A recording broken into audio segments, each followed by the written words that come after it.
स्वागत है आप सभी का। आज हम ज़ैंगजी के बारे में जो एनिम है एसएस रैंक हंटर का वो शुरू करने जाने वाले हैं। तो फर्स्ट सीन में हम चाइना टियान फैंग सिटी को देखते हैं और उसके नेक्स्ट सीन में हम देखते हैं हमारा मेन कैरेक्टर ज़ैंगजी शायद अपने स्कूल में खिड़की से बाहर दिखता हुआ। फिर हम यहाँ स्टूडेंट्स को देखते हैं। एक कहता है गॉड प्लीज़ मुझे ए रैंक टैलेंट दिलवा दो। दूसरा कहता है तुम कुछ ज़्यादा लालची बन रहे हो, सिर्फ 1000 लोग ही है जिन्होंने ए रैंक को एवेक किया है। फिर दूसरा वाला कहता है डोंट वरी रिलैक्स। फिर तीसरा कहता है मुझे तो बहुत टेंशन हो रही है। फिर नेक्स्ट सीन में हम देखते हैं एक फिर से कहता है शायद मैं डिमन टेरिटरी का एक एलिट बन जाऊँ, उसका सैलरी भी बहुत ज़्यादा मिलता है। फिर उसके साथ वाला कहता है जो भी हो हम में से ज़्यादातर लोग तो नॉर्मली निकलेंगे और वो देश के ऊपर बोझ बन जाएंगे। फिर नेक्स्ट सीन में हम देखते हैं ज़ैंगजी को। वो कहता है मेरे पापा और मम्मी ने जो भी मेरे लिए छोड़ा है वो सभी ख़त्म हो चुके हैं, अब और कुछ भी बाकी नहीं है। फिर नेक्स्ट सीन में हम देखते हैं वो कहता है सिर्फ एक ही रास्ता अब बाकी है और वो है डेमन टेरिटरी में एंटर करना। ये कहने के बाद वो एक फ्लैशबैक में चला जाता है। वो कहता है पहले मैं एक वर्ल्ड से टेलीपोर्ट हुआ अर्थ से, वहाँ पे मेरा नाम ज़ैंगजी था। फिर हम उसके फैमिली को देखते हैं।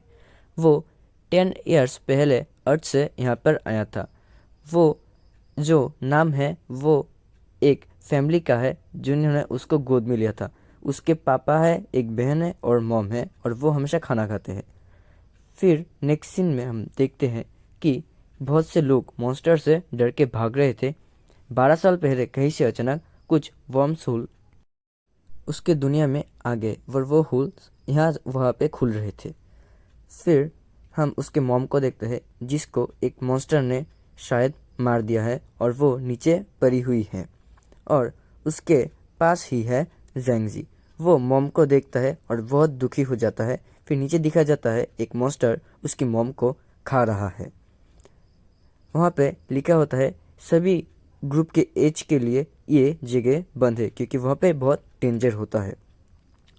फिर उसके पापा को दिखाया जाता है। वो कहता है यहाँ मत हो, जल्दी से भाग जाओ और अपनी छोटी बहन का ख्याल रखना और जल्दी यहाँ से भागो। ये सब कहते कहते वो भी एक मॉन्स्टर के नीचे आके मर जाते हैं। ज़ैंगजी यह देखता है और बहुत दुखी होता है। उसके साथ उसकी बहन भी होती है। वो भी पापा पापा कहती है और वो भी डैड कह के चिल्लाता है पर वो कुछ नहीं कर सकते।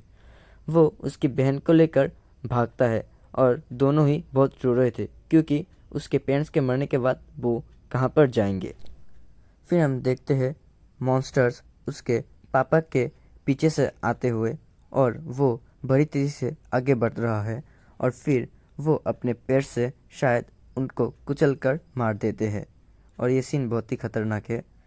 सो नेक्स्ट में हम देखते हैं वो उसी मॉन्स्टर की तरफ घूर घूर कर देखता है जिसने उसके पापा को मार दिया है। फिर हम कुछ लोगों को देखते हैं जिनके पास अचानक से शक्तियाँ आ गई। वो डेमन टेरिटरी में जाते हैं और अपने पावर को बढ़ाते हैं। अर्थ में भी उनका पावर सेम ही होता है। फिर हम देखते हैं वो लोग पावर बढ़ाने के बाद डेमन टेरिटरी में डेमन से लड़ाई करते हैं या फिर डंजन में हम कह सकते हैं इसको। फिर हम उन्हीं एलिट लोगों को देखते हैं। बहुत से देशों ने मिलके उनका एक ग्रुप भी बनाया हुआ होता है। फिर हम देखते हैं उनके रैंक्स को। ए से 1 से 5 तक रैंक किया जाता है। 1 2 3 4 फिर 5 नंबर के जो रैंक्स होते हैं वो बहुत ही पावरफुल होते हैं और सबसे वीक होते हैं जो ए रैंक के होते हैं। यहाँ पे 3 के बाद के सभी को हायर रैंक कहा जाता है और ऐसे देखें तो D C B A S S S और एस एस एस से कंसीडर किया जाता है उन सभी की टैलेंट्स को जो 7 रैंक्स में बांटी जाती है। फिर हम देखते हैं ज़ैंगजी को। वो अपने घर में जा रहा था क्योंकि उसे घर जाने के बाद बनाना भी है खाना और वो कहता है शायद उसका किस्मत अच्छा हो और वो टैलेंट ए को एवेक कर सके। वो घर पे जाता है। वहाँ पे उसकी सिस्टर उसे वेलकम बैक करती है और वो बिग ब्रदर को कहती है कि उसने कुछ खाना बनाया है। हम उसके खाने को देखते हैं जो बहुत ही घटिया बना होता है। वो कहता है वो चिकन से कुछ बनाने की ट्राई कर रही थी पर वो शायद थोड़ा जल गया। वो अपने भाई को ये खिलाना चाहती है क्योंकि वो डेमन टेरिटरी में आज पहली बार जाएगा। ये खाना बहुत ही घटिया है दोस्तों। इस खाने को देखने के बाद उसका भाई का मूड थोड़ा ऑफ हो जाता है। वैसे वो कहता है कि उसने ये इतना कोशिश करके क्यों बनाया, क्योंकि वो भी घर आने के बाद खाना बनाने वाला था। फिर वो इस खाने को लेकर झगड़ना शुरू करते हैं और कहते हैं उसके लिए भी कुछ छोड़ दे अगर ये खाना अच्छा हो तो। फिर वो दोनों ही ये खाना लेकर इधर उधर भागने लगते हैं। उसका बड़ा भाई कहता है ज़्यादा मत हिलो, शायद ये खाना गिर जाए। वैसे ये दिन जेंगजी का बर्थडे भी होता है और ये बर्थडे सेलिब्रेट करने के लिए ही उसने ये स्पेशल खाना बनाया है उसके बड़े भाई के लिए। यहाँ पे रात भी हो चुकी है बहुत। वो कहती है मैं अपने दोस्त के घर जा रही हूँ रिविजन करने के लिए, और उसका भाई कहता है सेफली आना, और वो भी कहती है तुम भी डेमन टेरिटरी में सेफली रहना। फिर उसका भाई कहता है तुम हमेशा मुझे चिंता में डाल देती हो। फिर वो रेडी हो जाता है डेमन टेरिटरी में जाने के लिए क्योंकि उसका जाने का टाइम ऑलमोस्ट हो गया है। वो अपने घड़ी पे देखता है और सोचता है कि शायद उसका एयर रैंक आ जाए, और फिर वो अपनी घड़ी को प्रेस करता है और फिर वो कहाँ पे टेलीपोर्ट होने लगता है पता नहीं। शायद वो डेमन टेरिटरी में एंटर करने जाने वाला है। वो एक होल से गिर रहा है नीचे और वो बहुत डर भी रहा है उसके साथ। उसके बाद हम एक गाइड को देखते हैं जो उसको डेमन टेरिटरी में वेलकम करता है और उसको कुछ इंस्ट्रक्शंस की भी देता है इस डेमन टेरिटरी के बारे में। वो एक फेरी होती है और उसके हाथ में एक झंडा भी होता है।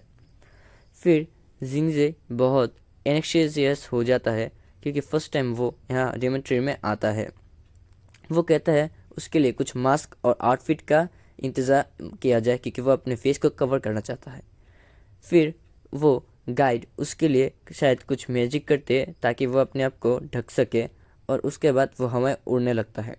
फिर हम उसका एक बहुत ही कूल सा लुक देखते हैं। वो अपने आप को लपेट लेता है ड्रेस में। उसके बाद वो अपने आप का जो टैलेंट है उसको एवेक करने के लिए परी को कहता है, और फिर वो फेरी कहती है अपने हाथ को गोले में रखे, उसका टैलेंट अपने ही आप उसमें दिखने लगेगा। फिर बॉल बहुत चमकने लगता है और वो कहता है प्लीज़ मेरा ए रैंक आ जाए।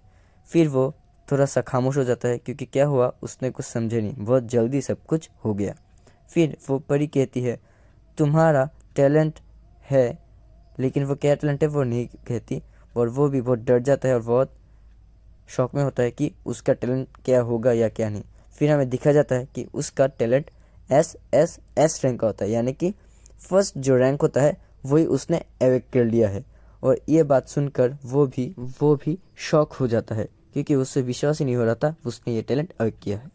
सो दोस्तों, इस स्टोरी का ये फर्स्ट चैप्टर मैंने कवर किया है और बाकी चैप्टर्स में डेली एक्सप्लेन करने की कोशिश करूँगा। अगर आप लोग कमेंट करें कुछ भी सजेशन तो वो बहुत अच्छा होगा। Thanks for watching. सब्सक्राइब करें, लाइक करें, और अच्छा ना हो तो डिसलाइक भी कर सकते हैं। तो ऐसे जुड़े रहिए क्योंकि आप लोगों का सपोर्ट ही मुझे मोटिवेट करता है वीडियो लाने के लिए। Thank you.